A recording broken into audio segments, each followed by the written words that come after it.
Welcome back. It's Fulbright with LP and LT. It looks like so much fun. Oh no, I gotta do what I can. Okay, so those of our fans that have been watching since the early days will recall, I think like season 2, there was a long discussion about like how I never know where my phone is. It's always gone. It's like one of these things I can't keep up with. But I have like come to find out now that so much of my like social life now revolves around this distanced way. I'm like maxing out my text messages. I need to go up to the unlimited. I've never been like this bound to kind of this media like Yeah. I am now. I Yeah, mean, after messaging with like friends, we need to have some sort of connection. My one friend has been messaging me a lot lately because she's online dating. And so online sorry. dating, I mean, I online dated. Have a lot to say about that matter. That was not But like that was yeah, not sense. but online dating in the era of COVID is an interesting Okay. thing because you have to, meet with the person virtually, like over Zoom, rather than having like a coffee chat or a dinner. It changes the dynamic, Yeah. but still, everyone is posting the same profile pictures in their online dating profile, which I don't understand. All of these guys, I don't know what it is about guys and fishing, but Oh, every single guy thinks that it's really attractive to women if he has a picture of himself with a large fish, like doing like deep sea fishing or fly fishing. I don't know if they think it like sends the message that I'm outdoorsy but approachable and like down to earth. yeah. And I once heard that the fishing picture for women, what guys see all the time is like the duck like picture, like they're doing like the kind of like I can't do it because I'm like laughing, but like when you purse your lips and think it looks really cute, like the Nothing cute about this, or maybe it's just me. well, I can't do apparently it. that is what appears in a lot of photos that women are posting. But anyway, I think the fly fishing photo is so funny. Yeah, that kind of photo. I don't actually know what they're trying to convey with the hunter-gatheringness of that. Like it's That's very, true. It is very hunter gatherer. it's like I can provide this fish. That's true, and I can also fillet it on this rock. Yeah, I don't know. I don't know. You know what? I'm out. I'm taken. Sorry. I'm happy I don't have to worry about that at all. We're back. We're back. And so as we look ahead to August, August is now on the horizon. The internal deadline is now what, maybe 6 weeks away, coming up quickly. We wanted to take a moment to reflect on where you should be at this point in the process in terms of grant and grant writing and also just general application preparation. So for research grants, at this point in time, you should have alighted upon your research question and been working closely with a faculty mentor or mentors to think through the research design and methodology, have promising leads, if not promising leads of potential affiliates in country, if not have already been in communication with them in order to think through what the kind of help and support is going to be on the ground, beginning to look ahead, if not already have begun, drafting the statement of grant purpose essay. So that's for my research people. If you are not at that point in time, don't have the research question yet, don't have these things in line, then maybe thinking about the study grant. LT, let's talk about study. Okay, so my study award master's level applicants. Right now, as we look at moving into proposal review month, which is August, the study applicants should have identified their country, identified their university, and identified the degree program to which they're applying. In that process, you will also need to have made sure that you looked at the eligibility criteria for the degree program that you're proposing for the Fulbright, with the reminder that the Fulbright does not get you into your degree program. You must receive matriculation or acceptance into your program based on the merit of your separate application to that degree program. So making sure that that one is a good fit, that you are eligible to apply for that. And at the same time, you should have already been researching faculty, the university life, what life could be like in the city, sourcing a whole bunch of information that allows you to best articulate why this is the next best academic step you could be taking through the Fulbright program. And then a lot of that information should now be incorporated and appearing in outlines and in first drafts of your statement of grant purpose. That's where you should be with study. What about ETA? ETA peeps.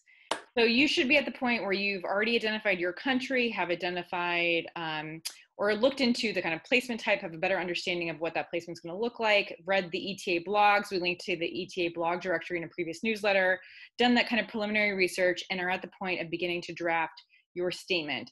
This would also be a good time, if you haven't already, to begin looking up on YouTube, because YouTube has lots of this kind of content, teaching English as a second language, to begin to think about those kinds of frameworks and methodologies that might also be ones that you would speak to in your statement of grand purpose essay. So have done your research in the country, have identified what country you're applying to, and be thinking about some of these other pieces that go into the statement of grant essay. For everyone, you should have identified the people who will be serving as your recommendations or references, perhaps already asked them to write that recommendation or reference for you, and then preparing to send them or let them know that you will be sending them a working draft of your statement of grand purpose essay and registering them in the system. Just as a reminder, you want to wait to register them until you've sent them a working draft of your statement, so that everybody has a good understanding of what they're writing to, so that your application is as coherent as possible. One last tip: until that statement of grant purpose is really fully on its way in the drafting process, don't even think about the personal statement. And when it comes time to review essays, when you send your request in, you will not have personal statement reviews unless your statement of grant purpose has already been reviewed and is on its way. So just remember. Same thing goes for the short essay responses at the start of the application in the online system. Do not worry about those. We will talk about those later. Your absolute first thing needs to be a statement of grand purpose essay. Boom. Dunsies. I don't know what dunsies. Laura doesn't want to have questions from the fan club this week, so she wants to just talk about snacks. She has proposed the question that I will pretend to read. What is your favorite snack? Go. I mean, because I'm snacking more, because when you are at home in your kitchen, you just, yeah. And so I've rediscovered Teddy Grahams. See, that proves of this as well. I've rediscovered chocolate Teddy Grahams. Oh, they're great. Wafers. There's the kind of like snacks you just. Wafers have always been on my radar for. Really? Have you bought them and had them at home? Yes, in the last month. Okay, so see, there we are. We're like having a little snack. I will share with you another really good option in the kind of cookie category that you never would think about, and you should think about. You say cookie? Cookie. In the cookie category, you should check out, if you haven't had it in a long time, the standard normal animal crackers. Oh, yes. They're good. Sells those in bulk. Yes, they're excellent. Okay, one more snack share then, just for fun. One of my favorite things are like the chocolate peanut butter squares. Have you ever had those? Like it's like crushed graham cracker and no powdered sugar mixed with peanut butter on bottom and then chocolate on top. Well, it just sounds like all the things I love. Yeah, it's delicious, but they normally take, I mean, not too much time to make, but more time than I feel like devoting to them recently. Yeah. But I've discovered I can get the same taste by buying like natural peanut butter and putting it in the fridge and gets like a little crunchy, and then eating chocolate chips. So for every spoon of peanut butter I eat, I put in 2 chocolate chips, and I'm basically getting the same experience. And it's my new go-to snack. I ate it right before we went on right now. That sounds really good. I'm gonna have to try it. I have a snack taste that is very lowbrow. So I don't know if you ever had these. I don't buy them anymore because actually they're pretty dreadful and I would just eat them all the time. But like anything of the Little Debbie or Hostess variety is just really good. Like so cupcakes? Do they still make those? No, those are the worst, those cupcakes. Okay. I'm talking about. They're not. They used to be so terrible. Chocolate off the top. No. But like it's really kind of a standard cupcake. The best thing that Little Debbie's does is the Swiss rolls. Yes. I don't think so. I'm not going to buy them for myself because I don't want to waste my money buying them, but I would be curious to try them again. Okay. Maybe next time to the grocery store. After COVID, we'll eat Swiss rolls. Okay.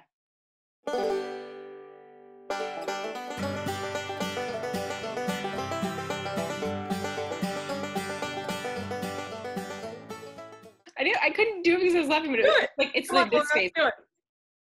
You got to do a pose. I forgot how to do it.